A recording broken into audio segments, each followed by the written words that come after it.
Hey everyone, it's Brett at Hope to Prosper. And as promised, I'm here at Crater Lake in beautiful Southern Oregon. It's an amazing day. We've had a great time, and I know you're gonna love the footage. There's a bunch of snow, it's beautiful. Bad news is half the place is closed down because of snow. Anyways, we had fun anyways, and thanks for coming along. I hope you enjoy it. Today I want to talk about tech jobs and what the future holds for them. I know that sounds kind of silly for a retirement YouTube channel to be talking about jobs, but that's just what's on my mind today. So about a year ago, I made a video about leaving the tech industry, and that's my most popular video with over 50,000 views. So I thought I would follow up a year later and give my opinion on the status of the industry today. But before I get started, I just want to say Happy Father's Day to all the dads out there, and I hope you have an amazing day. Okay, so let's start with the good news. So according to CIO Drive, unemployment for IT jobs has dropped to 2.8% in May, and that's from 3% in April and 3.5% in February. So it looks like the tech jobs are starting to come back this year, and it may be headed down towards 2.5%. And 2.5% unemployment is pretty good. I think unemployment in general is around 4%. So 2.5% for someone with a college degree, that's pretty good, especially considering how bad it was just a couple years ago. And tech companies added 4,300 workers in April, according to CompTIA. So that's good, kind of on the rebound. IT spending is going to reach $5.1 trillion this year, and that's up 8% from 2023. So obviously when the money comes, the jobs follow. And job opening data in the tech industry is up significantly. So all those are good indicators for this year for the tech industry. Okay, let's cover the bad news. According to an article on LinkedIn and the Wall Street Journal, a lot of tech jobs are gone, and maybe for good. They're just not coming back.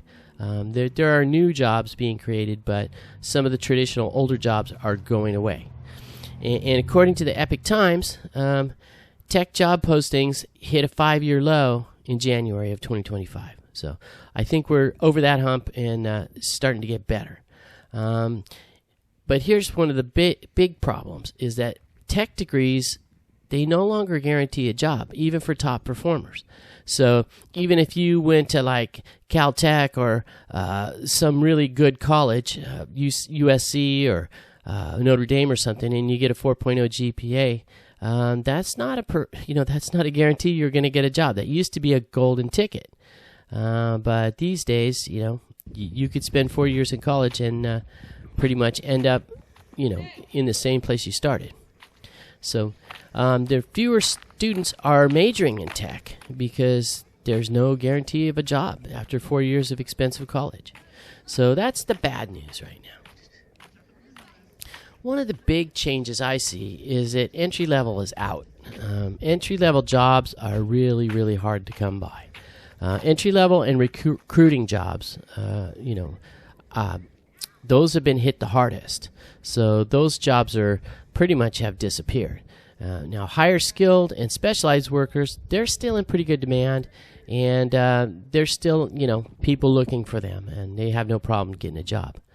But what happens is when the entry-level jobs disappear, that step on the ladder is broken, and it makes it harder to break into the industry.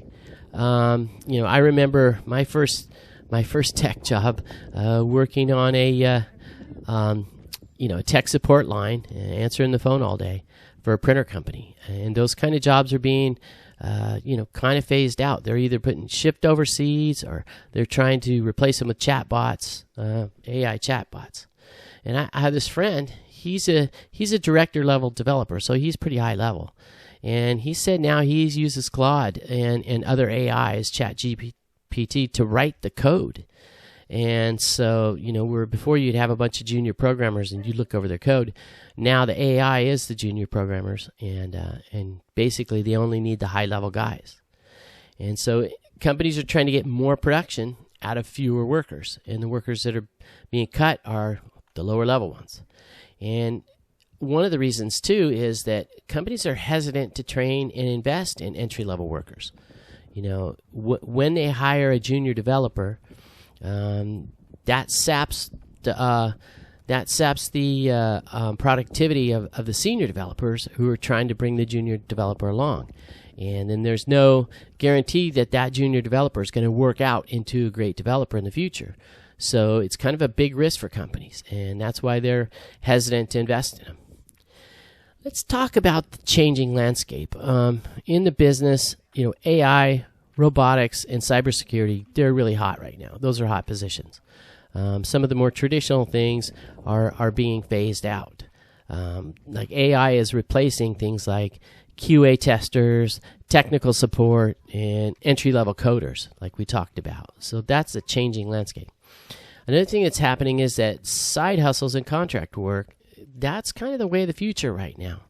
You know, companies, big tech companies, they're hiring contractors. They're hiring foreign contractors, too. And they're hiring a lot more agencies. Kind of reminds me of, you know, back in the 90s when Microsoft started. They were one of the first ones to start hiring all contractors. And in fact, I know a guy. His name's Al. He's one of my buddies that I met through this channel, and he used to be a Microsoft contractor in the 90s. So that's how he got his start. So, all right, so let's wrap it up. Let's talk about the bottom line. The bottom line is, man, I am so glad I'm retired from the tech industry and not trying to find a job right now. Even as a senior IT manager / director, it's sketchy right now. It's hard. And so it seems to me like the golden age of tech is past, and it's been replaced with the age of grind and uncertainty, which I don't miss, not at all. And there's still some opportunities out there for ambitious tech workers, especially people who are willing to go with a startup like I did a couple times. But I wouldn't want to be new and trying to break into the industry like I did back in the 80s on a tech support line with no college degree. So the game's changed, and it's just gotten a lot harder. And to be real honest, I'm glad I'm out of the game. Okay, everyone. Thanks for coming along. I hope you enjoyed the content, and I especially hope you enjoyed this beautiful footage of Crater Lake National Park. Man, it was wonderful. It was a great little trip. Okay, I wish you all health, happiness, and prosperity in your lives, and we will see you next week on our next big adventure. Next big adventure, Redwoods National Park. All right, see you next week.